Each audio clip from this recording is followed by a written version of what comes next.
اللہ کریم سب سے بڑا ہے۔ نبی اکرم نور مجسم صلی اللہ تعالیٰ علیہ وسلم اللہ کے محبوب مطلق ہیں۔ ہم اللہ کے بندے ہیں اور رسول کائنات کے غلام ہیں صلی اللہ علیہ وسلم۔ ہمارا ایک بہت بڑا تعارف ہے، عباد الرحمن کہا ہے اللہ تعالیٰ نے اپنے بندوں کو۔ ہمیں کہا ہے کہ تم بہترین امت ہو۔ اللہ کریم نے اعزازات سے نوازا ہے۔ جن لوگوں کے پاس اتنی بڑی نسبتیں ہوں، اتنے بڑے حوالے ہوں، اتنی بڑی طاقتیں ہوں،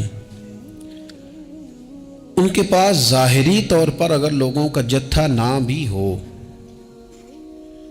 اور ظاہری طور پر اگر مال و اسباب وقتی طور پر نہ بھی ہوں، اقتدار، عہدہ اور بڑے لمبے چوڑے نعرے ان کے پیچھے نام بھی لگ رہے ہوں، تو یہ بہت بڑا تعارف نہیں کہ اللہ کے بندے ہیں اور رسول کریم کے غلام ہیں؟ اور کیا یہ تعارف جینے کے لیے، زندہ رہنے کے لیے اور گردن اٹھا کر جینے کے لیے بہت بڑا تعارف نہیں؟ باوجود اتنے بڑے تعارف کے اگر کوئی بندہ کمزور باتیں کرے، کچی پکی گفتگو کرے اور وہ اپنے آپ کو بار بار مظلوم ثابت کرنے کی کوشش کرے، وہ بار بار اپنے زخم دکھائے تاکہ وہ قابل رحم قرار پائے، تو یہ باتیں ایک مومن کو، ایک مسلمان کو، اللہ کے ایک بندے کو ذرا زیبا نہیں دیتی، ذرا اچھا نہیں لگتا۔ مسلمان اعصابی طور پر، ذہنی طور پر، نفسیاتی طور پر ایک طاقتور قوم ہے۔ مسلمان وہ قوم ہے جو مرعوب نہیں ہوتی، یہ روب دکھاتی ہے، روب۔ ہم وہ لوگ ہیں کہ جن کے اکابرین سوئے بھی ہوتے تھے، سوئے ہوتے تھے حضرت عمر، لیکن ان کو سوئے ہوئے دیکھ کر بھی لوگ کانپا کرتے تھے، اس لیے کہ شیر تو شیر ہی ہوتا ہے نا، وہ سویا ہو تو پھر بھی شیر ہی۔ تو میں کچھ عرصے سے اس کمی کو بڑی شدت سے محسوس کرتا ہوں کہ لوگ، یعنی کوئی شخص بھی ملتا ہے تو وہ اس لہجے میں بات کرتا ہے کہ اسے مظلوم مان لیا جائے، قابل رحم مان لیا جائے، اس کی مدد کی جائے، اس پر توجہ کی جائے۔ یہ مسلمان کی شان نہیں۔ آپ سورہ بقرہ پڑھیں گے تو قرآن مجید اصحاب صفہ کی شان بیان کرتا ہے کہ انہیں بڑی حاجت ہے، بڑے ضرورت مند ہیں۔ وہ لوگ تھے جو کئی دنوں تک روٹی نہیں کھاتے تھے، لیکن رب فرماتا ہے کہ میرے محبوب کے مدرسے کے ان طالب علموں کو جو دیکھے گا اسے محسوس ہوگا کہ یہ تو بڑے امیر لوگ ہیں۔ کیوں محسوس ہوگا؟ لا یسألون الناس الحافا، یہ لوگوں سے لپٹ کر سوال نہیں کرتے، کشکول طلب نہیں دراز کرتے، یہ اپنے پردے کو قائم رکھتے ہیں۔ خودداری، عزت نفس، وقار، خودی، ہمارے ہاں تیزی سے ان چیزوں کا آج جو ہے وہ یوں محسوس ہوتا جیسے قحط ہو گیا ہے۔ الا ماشاءاللہ، آپ کے زخم دکھانے سے کوئی بھی آپ کا زخم نہیں بھرے گا، بلکہ میں نے تو یہ دیکھا ہے اپنی زندگی میں کہ اچھا بھلے تعلقات چل رہے ہوتے ہیں، آپ کو ذرا ضرورت پڑ جائے تو سامنے والا آنکھیں پھیر لیتا ہے، اسی وقت اس کا ماحول اور اس کے حالات خراب ہو جاتے ہیں۔ اس لیے اپنا سارا بھروسہ، اپنی ساری توجہ، اپنی سوچوں کا مکمل مدار صرف اللہ رسول کی ذات کو بنائیں، اور اس انداز میں بنائیں کہ کون دیتا ہے دینے کو تو چاہیے، دینے والا ہے سچا ہمارا نبی۔ اور یہ ذہن بنائیں زندگی میں کہ رب رسول کی بارگاہ سے 2 قطرے بھی مل گئے تو دنیا بھی بن جائے گی، آخرت بھی بن جائے گی۔ اس لیے ادھر ادھر دیکھنا تھوڑا کم کریں۔ اور بالخصوص آج اپیل کروں گا، استاد اپنے شاگردوں کو، پیر اپنے مریدوں کو، باپ اپنی اولاد کو بڑی بڑی باتوں کا سبق پڑھائے، بڑی بڑی باتوں کا۔ اقبال نے شکوہ کیا ہے، اقبال کہنے لگے شکایت ہے مجھے یا رب خدا بندان مکتب سے، یہ جو انہیں کہتے ہیں کہ جناب پڑھ جاؤ گے تو روٹی اچھی ملے گی، یہ انہیں کہتے ہیں پڑھ جاؤ گے تو کار میں بیٹھو گے، پڑھ جاؤ گے تو کوٹھی بنا لو گے، یہ کیا سبق پڑھا رہے ہیں بھلا؟ ان کو تو تم بڑے بڑے باتیں بتاؤ، انہیں کہو پڑھو گے تو دنیا میں حضور کے دین کا انقلاب برپا کرو گے، تم ان کہو کہ تم پڑھو گے تو تم ایک پورا ملک چلاؤ گے، تم انقلاب برپا کرو گے، اٹھ باندھ کمر کیوں ڈرتا ہے، پھر دیکھ خدا کیا کرتا ہے۔ اقبال کہنے لگے یہ تم کیا سبق پڑھا رہے ہو کہ روٹی صحیح مل جائے گی، چندہ اکٹھا کرنے کا طریقہ آ جائے گا؟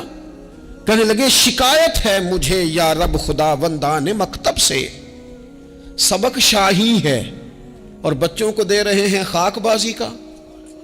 اڑنے والی تعلیم تھی اور یہ انہیں رینگنے کا سبق پڑھا رہے ہیں۔ تگڑی تگڑی باتیں بچوں کو سکھاؤ، تگڑی تگڑی۔ یہ پھر سارے نہ ڈھونڈتے پھریں کہ وہ فلانا جو ہے نا چاچا امیر ہے تو ماموں امیر ہے تو فلانی خالہ باہر ہے تو فلانا ذرا مہربانی، کوئی بھی نہیں مہربانی کرتا۔ مہربانی جب بھی کرتا ہے یا خدا کرتا ہے یا مدینے والے محمد مصطفیٰ کرتے ہیں۔ اپنی توجہات کبھی بچوں کو دیکھیں، حضرت لقمان اپنے بیٹے کو کیا کہتے ہیں؟ کہتے ہیں یا بنی اقم الصلاۃ وامر بالمعروف وانہی عن المنکر۔ حضرت لقمان اپنے بیٹے کو سمجھاتے ہیں، کہتے ہیں اے بیٹا نماز قائم کرنا، لوگوں کو بھلائی کا حکم دینا، برائی سے منع کرنا، وَاصْبِرْ عَلَىٰ مَا أَصَابَكَ، اور جب مصیبت پہنچے تو صبر کرنا، ادھر ادھر رونا دھونا نہ کرنا۔ نماز پڑھنا، بھلائی کا حکم دینا، برائی سے منع کرنا، اور اگر کوئی مصیبت پہنچے تو اس پر صبر کرنا۔ کتنے کام ہو گئے؟ 4۔ ایک نماز پڑھنی ہے، ایک بھلائی کا حکم دینا ہے لوگوں کو، ایک برائی سے، اور اگر کوئی مشکل آئے تو کیا کرنا ہے؟ ان ذالک من عزم الامور۔ فرمایا بیٹا یہ بڑی ہمت والے کام ہیں، ہمت والے کام کرنا، ہمت والے، طاقتیں اپنی قائم رکھنا، کمزور نہ پڑنا، لوگ تمہارے آنسو نہ دیکھیں، کوئی تمہیں تڑپتا نہ دیکھے۔ چھوٹا چھوٹا زخم لے کر لوگ سگنل پہ کھڑے، چھوٹی چھوٹی مجبوریاں لے کر لوگ مانگنے کے لیے دروازوں پر کھڑے ہیں۔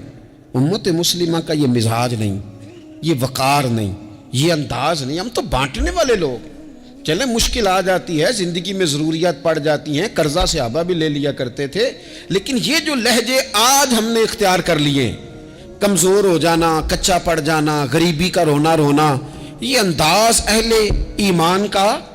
بچوں کو طاقتور ہونا چاہیے۔ میرے نبی کریم صلی اللہ تعالی علیہ وآلہ وسلم نے نا ارشاد فرمایا، ایسا نہیں ہے کہ کوئی بندہ کمزور ہے تو وہ ناپسندیدہ ہے، یہ نہیں فرمایا کہ جو بزدل ہے تو وہ بڑا کوئی کٹا ہوا آدمی ہے، لیکن حضور فرماتے ہیں، صحیح مسلم میں حدیث موجود ہے، حضور فرمانے لگے طاقتور مسلمان نا اللہ کی نظر میں بزدل مسلمان سے زیادہ پیارا ہے۔ طاقتور ہے نا، اس کی شان زیادہ ہے۔ یہ جو با ہمت ہے، با حوصلہ ہے، جس کے اعصاب مضبوط ہیں، یہ رب کریم کی بارگاہ میں باوقار ہے، اللہ کے حضور اس کی قدر ہے۔ اور حضور علیہ الصلوۃ والسلام صحابہ کو دعائیں سکھایا کرتے تھے، اور تعلیم امت کے لیے خود بھی حضور وہ دعا فرمایا کرتے تھے، کہتے تھے اے اللہ بزدلی سے بچا، کنجوسی سے بچا، اے اللہ اس بڑھاپے سے بچا جو انسان کو بڑا پریشان کر دے۔ حضور دعائیں مانگا کرتے تھے۔ دیکھیں بیمار انسان ہو جاتا ہے، اگر وہ سوچے نا رب کی طرف سے ہے تو پھر بیماری کا لوگ بڑا مزہ لیتے ہیں، کیونکہ جب بندہ بیمار ہوتا ہے تو نفسانی خواہشات ساری ختم ہو جاتی ہیں۔ اور میں اکثر دوستوں سے کہتا ہوں کہ بعض چیزیں ایسی ہیں جو وجد میں لے آتی ہیں بندے کو، اگر وہ غور کرے تو۔ آپ یہ حدیث پاک سنیں، حضور علیہ السلام نے فرمایا بیمار کے ساتھ ضد نہ کرو کہ ضرور کھا، ضد نہ کرو، اس لیے کہ اللہ اسے کھلا بھی دیتا ہے، پلا بھی دیتا ہے۔ اب جب کسی کو پتہ چلے کہ میں بیمار ہوں تو رب مجھے کھلا پلا رہا ہے، تو مجھے بتائیے بیماری کتنی پیاری لگے گی، بیماری میں کتنا سرور آئے گا۔ پھر تو انسان ہمیشہ چاہے گا کہ مجھے وہ چیزیں ملیں جو مجھے اللہ تبارک و تعالیٰ کی بارگاہ کے قریب کر دیں۔ دوسری بات یہ ہے کہ میدان میں جب انسان اترتا ہے نا تو اسے ایک بات اپنے ذہن میں رکھنی چاہیے کہ جیت اور ہار یہ اللہ تعالیٰ کے دست قدرت میں ہے، لیکن جب وہ لڑے تو جیتنے کے لیے لڑے۔ ہمارے ہاں نا بہت سارے لوگ لڑنے سے پہلے ہی ہارے ہوئے ہوتے ہیں، میدان میں نکلنے سے پہلے ہی وہ کمزور باتیں کر رہے ہوتے ہیں، ابھی سفر شروع نہیں ہوتا، وہ کہہ دیتے ہیں نہیں جناب آپ کی بات تو ٹھیک ہے پر کیسے ہوگا، کیوں کر ہوگا، لوگ تو آج کل چلتے ہی نہیں، بڑے مسئلے خراب ہیں۔ اور پھر کچھ لوگ ایسے ہیں جن کی باتیں سن کر بندے بیک گیئر لگا لیتے ہیں، اور میں نے دیکھا باتیں کرنے والے وہیں رہتے ہیں اور کام کرنے والے کہاں سے کہاں چلے جاتے ہیں۔ یہ یقینی نہیں کہ جیتیں گے، لیکن جب میدان میں اترے نا تو پھر ہمیشہ جیتنے کے لیے اترے۔ کوشش کریں کہ میں نے اس انداز میں نکلنا ہے کہ میں نے نہ جیتنا ہے۔ حضرت مولا علی شیر خدا کرم اللہ تعالی وجہ الکریم سے کسی بندے نے پوچھا حضور آپ ہر میدان میں کامیاب کیوں رہتے ہیں؟ فرمانے لگے جیت ہار تو رب کریم کے دستے قدرت میں ہے، لیکن جب میں اترتا ہوں نا میدان میں تو میں دشمن دیکھ کے پہلے ہی فیصلہ کر لیتا ہوں کہ میں نے اس کے پیٹ میں خنجر مارنا ہے کہ گلے پہ، میں جیتنے کے لیے میدان میں اترتا ہوں۔ تو آپ دیکھ لینا دیواریں ہلتی رہتی ہیں اور در کانپ جاتا ہے، علی کا نام سن کر اب بھی خیبر کانپ جاتا ہے۔ کیوں کہ کہتے ہیں میں ذہن بنا لیتا ہوں کہ میں اسے کاٹ کے لاؤں گا، میں ڈرتا اور سہمتا ہوا میدان میں نہیں اترتا۔ ذہن ہوتا ہے کہ آج لڑوں گا تو جیتوں گا، آج میں دیکھیں میں کیا کرتا ہوں۔ حوصلہ نہیں پیدا کر پا رہے بچوں میں، کچھ بچے بھی اللہ خیر کرے عزم و ہمت والے لوگوں کے پاس بیٹھتے نہیں، اور دوسرا ہم اپنے بچوں کا کسی کو آئیڈیل بھی نہیں بننے دیتے۔ بچے کسی کا نام لیتے ہیں تو ہم کہتے ہیں پتر چھاڑ پر یہ دور ہی نہیں ہے۔ ہم کوئی ایسا ذوق، کوئی مزاج، کوئی طبیعت پیدا ہی نہیں ہونے دیتے۔ کچھ آنے والی نسل کا مزاج ہے کہ وہ اٹھنا نہیں چاہتی، بیٹھنا نہیں چاہتی، چلنا نہیں چاہتی، وہ چاہتی ہے میں لیٹی رہوں، موبائل میرے ہاتھ میں رہے، باقی سارے کام ریموٹ کنٹرول ہو۔ جب انسان دیکھیں نا، ایک ڈاکٹر صاحب کے پاس ایک دفعہ میں گیا تو ایک مریض کو وہ سمجھا رہے تھے، اسے کہہ رہے تھے کہ تو تھوڑی ورزش بھی کیا کر، تھوڑی ورزش بھی کیا کر، اور ساتھ انہوں نے بڑی اچھی بات کی، کہنے لگے اللہ تعالیٰ نے نا جسم میں جوڑ بنائے ہیں، یہ گھٹنے ہیں، یہ کونیاں ہیں، اللہ نے جوڑ بنائے ہیں، اسی لیے تو بنائے تھے کہ تھوڑی ان کو حرکت بھی دی جائے، لیکن اگر آپ ان جوڑوں کو حرکت ہی نہیں دیں گے تو یہ تو زانگا لود ہو جائیں گے۔ تو کام زندگی میں عزم کے ساتھ، ہمت کے ساتھ، اور سب سے بڑی مضبوطی یہ ہے کہ آپ یہاں سے مضبوط ہوں، آپ اعصابی طور پر مضبوط ہوں۔ یہ جو کمزوری ہے نا، ذہنی کمزوری، میں نہیں پسند کرتا کہ مطلب خواتین بچوں کو اس لیے ڈرائیں کہ بیٹا او ہو بلی آ گئی ہے۔ وہ بلی کیا ہوتی ہے جی؟ لیکن جو خواتین آج بھی بچوں کو بلی سے ڈرائیں گی، اچھا اس کو ڈرا بلی سے رہی ہوتی ہیں اور ساتھ کہہ رہی ہوتی ہیں ماما کا شیر، جی آپ کا شیر بلی سے ڈرتا ہے، یہ اماں کا شیر بلی سے ڈر رہا ہے، آپ نے اس سے بلی سے ڈرا دیا اور نام شیر رکھ دیا ہے۔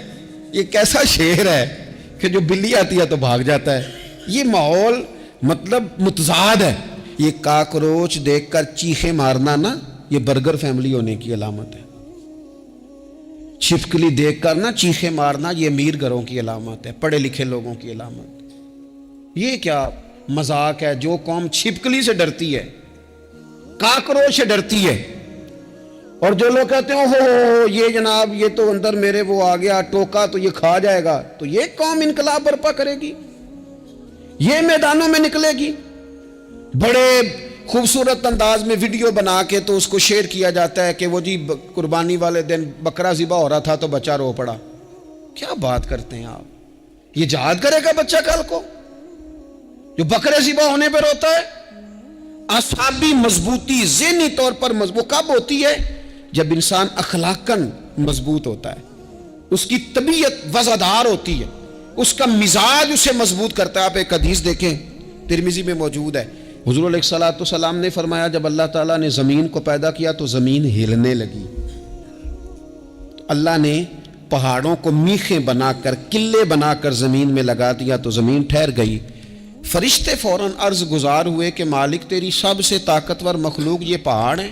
فرمایا نہیں، لوہا جو ہے نا وہ پہاڑوں سے بھی طاقتور ہے، کیونکہ لوہا پہاڑ کو کاٹ دیتا ہے۔ یا اللہ پھر لوہا سب سے طاقتور ہے؟ فرمایا نہیں، آگ اس سے بھی طاقتور ہے۔ کیا آگ سب سے طاقتور ہے؟ تو فرمایا نہیں، پانی بھی ہے۔ کیا پانی طاقتور ہے؟ فرمایا ہوا بھی ہے، جو پانی کا رخ پھیر دیتی ہے۔ مسلمانوں خدا را اس سے بڑا ذوق نہیں ملے گا۔ میں طاقتور ہونے کا طریقہ بتا رہا ہوں، ہمارے ہاں لوگ سمجھتے ہیں کہ میں بولتا زیادہ ہوں اس لیے میں طاقتور ہوں، میرے پاس اسلحہ زیادہ اس لیے میں یہ دیکھو حضور نے بتایا طاقتور کون ہوتا ہے۔ یا رسول اللہ پتھر پہاڑ طاقتور ہیں؟ تو فرمایا نہیں، ان پر تو لوہا ہے، لوہا طاقتور ہے، نہیں اس پر تو آگ ہے، آگ طاقتور ہے، نہیں اس پر تو پانی ہے، پانی طاقتور، اس پر تو ہوا ہے۔ تو حضور پھر مہربانی کریں بتائیں طاقتور کون ہے؟ تو یہ دیکھو نا، یہ یاد رکھو نا، یہ کائنات کے سب سے بڑے حکمت والے محبوب کی بات یاد رکھو نا۔ حضور فرمانے لگے سب سے زیادہ طاقتور وہ مومن ہے جو سیدھے ہاتھ سے صدقہ دیتا ہے اور دوسرے کو پتہ بھی نہیں لگنے دیتا۔ اس ہاتھ سے صدقہ دیا اور اس ہاتھ کو پتہ، جس میں یہ اخلاقی طاقت آ جائے نا کہ اللہ کے راستے میں دیکھ کر پھر اسے چھپانا آ جائے، وہ بڑا طاقتور آدمی ہے۔ میں یہ سب سے بڑا طاقتور ہے جس نے اپنے رب سے راز نیاز شروع کر لیے، اللہ کے راستے میں دیتا ہے پھر کسی کو خبر۔ یہ کون سی طاقت ہے؟ یہ روحانی طاقت ہے، یہ اخلاقی طاقت ہے، یہ کردار کی طاقت، یہ سوچوں کی طاقت ہے، یہ آپ کے مزاج کے بلند ہونے کی طاقت ہے۔ لیکن اگر مسجد میں ٹائلیں لگوا کر بھی ایک ٹائل پہ نام لکھوا لیا ہے، اگر کہیں تعاون کر کے بھی کہا میرا ذکر کرو، کوئی خدمت کر کے کہا میرا نام لو، پھر آپ کمزور ہیں، پھر آپ طاقتور نہیں ہیں، پھر آپ نے بزدلوں جیسا کام کیا، پھر آپ نے وہ رنگ اختیار کیا ہے جو شاید آپ کو ذہنی طور پر بڑی کوفت میں مبتلا کر دے۔ تو اعصابی طاقت، اعصابی قوت، آپ دیکھیں حضرت صدیق اکبر رضی اللہ تعالیٰ عنہ، حضور نے تربیت کی تھی نا۔ میں ذمہ داری سے کہتا ہوں کہ تعصب کی اینک نہ کسی نے پہنی ہو، ورنہ کائنات میں عشق کی داستان ختم ہو جاتی ہے جناب صدیق اکبر پر۔ جو پیار انہوں نے مدینے والے محبوب سے کیا ہے کوئی کر ہی نہیں سکتا۔ اور ہر وقت کی جدائی، ہر وقت کی، یعنی بیٹھے بیٹھے نا حضور کے وصال کے بعد بیٹھے بیٹھے حضرت صدیق اکبر اٹھ کے نا تو ایک رستے پہ چلنا شروع ہو گئے۔ کسی نے پوچھا ابو بکر کہاں جا رہے ہو؟ کہنے لگے یار ایک دن نا محبوب 2-3 دن کے لیے کہیں گئے تھے، اس رستے واپس آئے تھے۔ جنہاں دے دل بر جانی وچھڑن کون روے پھر تھوڑا، اے سب روگاں دا روگ محمد جس دا نام وچھوڑا۔ پریشان ہوں تو دل کر رہا ہے پتہ نہیں یہاں سے آ نہ جائیں۔ اتنا زیادہ محبوب کی غلامی اور نبی پاک کی محبت کا ذوق، لیکن اعصابی طور پر مضبوط کتنے تھے؟ حضور کے وصال کے بعد جس بندے نے اپنے پروں کے نیچے پوری امت کو سنبھال لیا ہے نا، اس کا نام بھی ابو بکر صدیق ہی ہے۔ ایسے ایسے سنبھال لیا، سب سنبھال، دکھ سب سے زیادہ لیکن سنبھالا۔ کوئی زکوٰۃ کا منکر پیدا ہو رہا ہے، کوئی ختم نبوت پہ حملہ کر رہا ہے، کوئی کچھ ہو رہا ہے، کوئی کچھ ہو رہا ہے، ابو بکر صدیق نے فرمایا سارے لشکر روانہ کرو۔ جہاں جہاں حضور نے فرمایا تھا جہاد کرو، فرمایا جو ایک رسی بھی زکوٰۃ کی نہیں دے گا وصول کریں گے۔ لوگوں نے کہا حضور حالات بڑے اور طرح کے ہیں، کیسے کام چلے گا؟ حضرت عمر جیسے دلیر بندے بھی کہنے لگے جناب یہ نظام کیسے چلے گا؟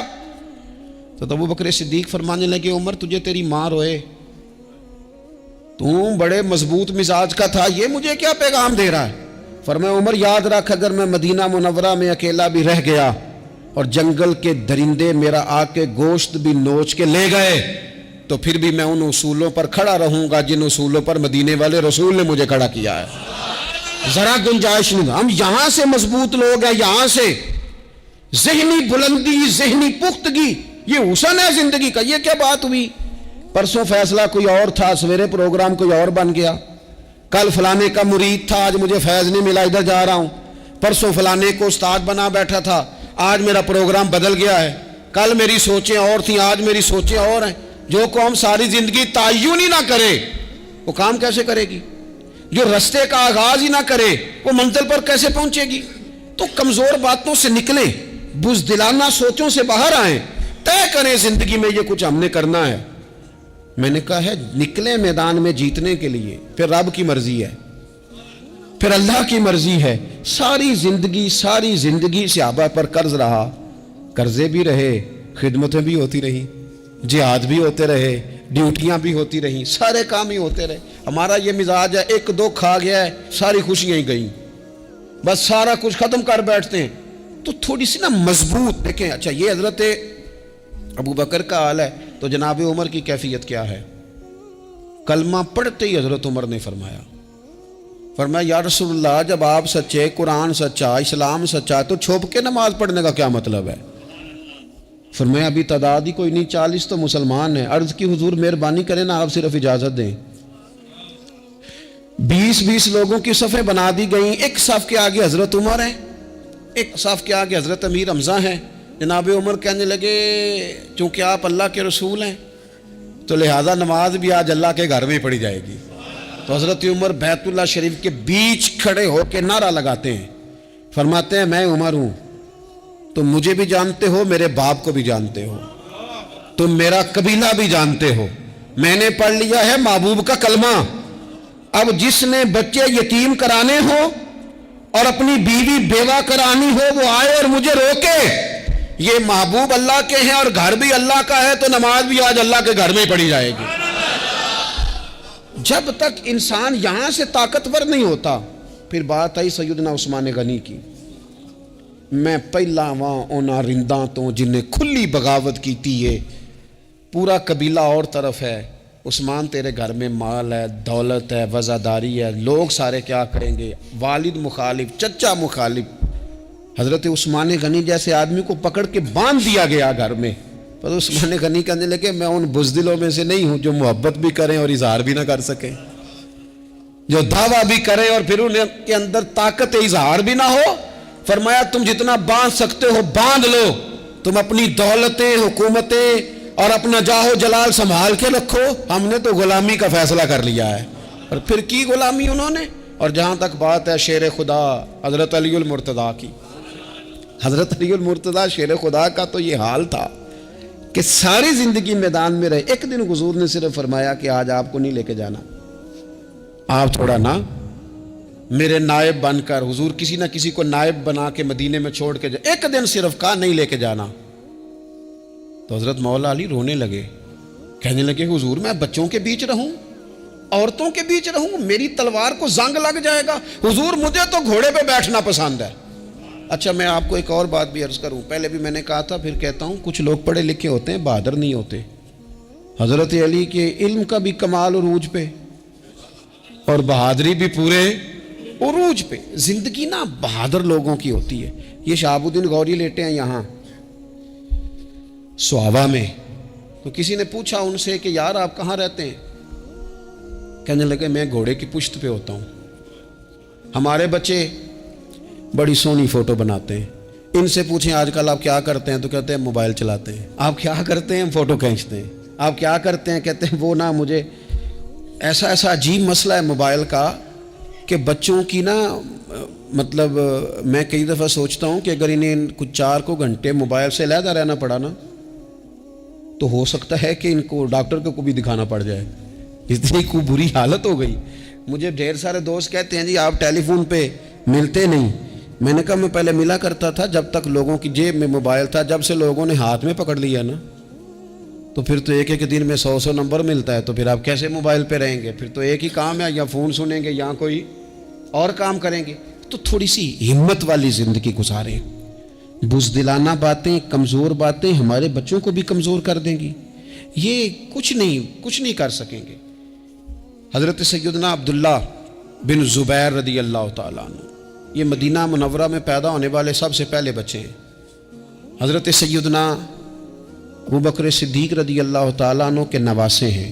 حضور کے پھپھو جناب صفیہ کے پوتے ہیں, اور عشرہ مبشرہ صحابی حضرت زبیر بن عوام ان کے بیٹے ہیں. شروع سے ہی بڑے بہادر تھے. ایک دن کچھ بچے گلی میں کھیل رہے تھے تو ایک شخص نے آ کے نا چیخ ماری, ڈرایا, سارے بچے بھاگ گئے. جناب عبداللہ ابن زبیر کہنے لگے کیوں بھاگتے ہو, اب چیخوں سے بھی ڈرو گے؟ واپس آؤ سارے, میں تمہارا امیر ہوں, آؤ ذرا اس پر حملہ کریں. ہم سارے بھاگے اور یہ اکیلا کھڑا رہے. اس پر حملہ کیا, وہ ڈرانے والا خود ڈر کے بھاگ گیا. تھوڑا سا نا مزاج, ذہن, طبیعت دیکھیں نا, بدتمیزی اور چیز کا نام ہے لیکن گفتگو کا مضبوط ہونا یہ اور چیز کا نام ہے۔ بچوں کو جب پوری طرح یہاں تو ہم ان کو اس قدر زیادہ کمروں میں بند رکھتے ہیں کہ جب وہ نکلتے ہیں باغی ہو جاتے ہیں، یہاں پھر یہ ہوتا ہے کہ ان کے اندر جو صلاحیتیں ہوتی ہیں وہ پوری طرح دب جاتی ہیں، وہ جو کیفیات ہوتی ہیں جو ایک مردانہ وصف میں ہونی چاہیے ان کے اندر موجود نہیں ہوتی۔ اقبال کہتے ہیں آئین جواں مرداں حق گوئی و بے باکی، اللہ کے شیروں کو آتی نہیں روباہی۔ اور یہ جو سہمے دوست ہیں نا، بالخصوص غریب طبقے سے، ان سے میں عرض کروں گا کبھی کسی کی گاڑی دیکھ کر مرعوب نہیں ہونا، کبھی کسی کے مہنگے کپڑوں کے روب میں نہیں آنا، کبھی نہیں۔ حالات کے سہمے ہوئے لوگوں کو بتا دو حالات بدل جاتے ہیں، ایک جیسے نہیں رہتے۔ کبھی کمزور نہ پڑیں اور جگہ جگہ اپنے دکھ بھی نہ بتائیں، جگہ جگہ اپنے دکھ نہ بتائیں، ہمت کریں، ہمت کریں۔ وہ ایک شاعر نے کہا تھا کہ با ہمت لوگ کبھی ہارا نہیں کرتے، یا وہ جیت جاتے ہیں یا کچھ سیکھ جاتے ہیں۔ وہ نا میدانوں میں رہتے ہیں، کمزور نہ پڑیں۔ یہ جو اتنا لمبی لسٹ بن گئی ہے نا، اتنی لمبی لسٹ مانگنے والوں کی، اتنا لمبی فہرست ہو گئی ہے ہر سگنل پہ، ہر چوک میں، ہر رش والی جگہ پہ، یہ بتاتی ہے کہ لوگ اس کو آر ہی نہیں سمجھتے، کمزوری نہیں سمجھتے، طاقت والا مزاج۔ حضرت عمر بہادر تھے تو بہادر لوگوں کو پسند بھی بڑا کرتے تھے۔ حضرت عبداللہ ابن زبیر چھوٹے تھے، بچوں کے ساتھ کھیل رہے تھے، اور یہ وہی حضرت عبداللہ ابن زبیر ہیں جو بعد میں امام حسین کے قاتلوں کے سامنے ڈٹ کے کھڑے ہو گئے، اور انہوں نے اعلانیہ ان لوگوں کا بائیکاٹ بھی کیا اور ان لوگوں کے ساتھ صف آرا بھی ہوئے، حضرت عبداللہ ابن زبیر۔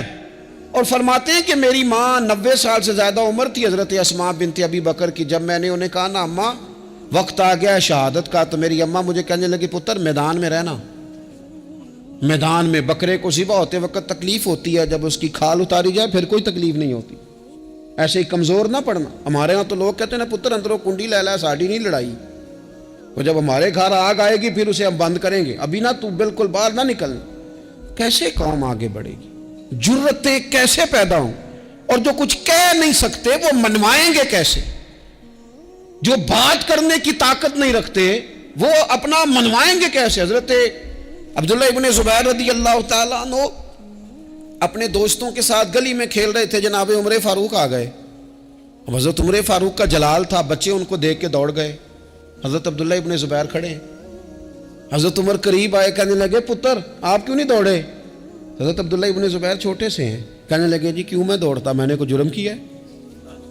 تو میں نے غلطی کی ہے، بھلا کیوں دوڑوں؟ آرام سے کھیل رہے ہیں اور نہ ہم نے کوئی رستہ بند کیا، جگہ ہے، آپ نے گزرنا تو گزر جائیں۔ چاہیے تھا نا حضرت عمر ناراض ہوتے، پر جناب عمر نے ماتھا چوم لیا، کہنے لگے کیا بات ہے بیٹا، ان چیزوں پر ذرا قائم رہنا۔ کہنے لگے جرم کی ہے، کیا مطلب ہے اس بات کا کہ فلانا ہے تو دوڑ جائے؟ کیوں دوڑیں جی؟ تو ہم نے جو قوم کو سکھانا شروع کیا ہے نا، دیکھیں فقر اور چیز ہے، درویشی اور چیز ہے، سادگی، لیکن ظلم سہنا اور چیز ہے۔ دنیا میں قتیل اس سا منافق نہیں کوئی جو ظلم تو سہتا ہے بغاوت نہیں کرتا۔ اپنی زندگی میں عزم کو، ہمت کو، نظریے کو بلند کریں، مظلومانہ مزاج نہ پیدا کریں، بلا وجہ دکھ سنا کے اپنے آپ کو کمزور نہ کریں۔ یاد رکھیں اگر ہم اپنے دکھ کسی کو سنا رہے ہیں اور اپنے آپ کو بڑا غریب ثابت کر رہے ہیں تو ایسا نہ ہو کہ ہمارے بچے اس کا برا اثر لے جائیں۔ خودداری سے جینا سکھائیں، عزت نفس سکھائیں، ہر وقت گھر کے اندر، کلاس کے اندر، اپنے دوستوں کی جمعیت کے اندر کمزور باتیں نہ کریں، رو دھو کے وقت نہ گزاریں۔ رونے سے بھی رات گزر جاتی ہے، ہنسنے سے بھی رات گزر جاتی ہے، ناشکری سے بھی دن بیت جاتا ہے اور شکر سے بھی، لیکن بس بات اتنی ہے کہ شکر والوں کا ذرا صحیح بیت جاتا ہے، ہنسنے والوں کا ذرا صحیح بیت جاتا ہے۔ زندگی میں عزم کے ساتھ، ہمت کے ساتھ لوگ جس حال میں مرنے کی دعا کرتے ہیں، معاذ اللہ، لوگ جس حال میں مرنے کی دعا کرتے ہیں، ہم نے اس حال میں جینے کی قسم کھائی ہے۔ اللہ تعالی ہمیں سمجھنے کی توفیق عطا کرے۔ آخر دعوانا ان الحمدللہ رب العالمین۔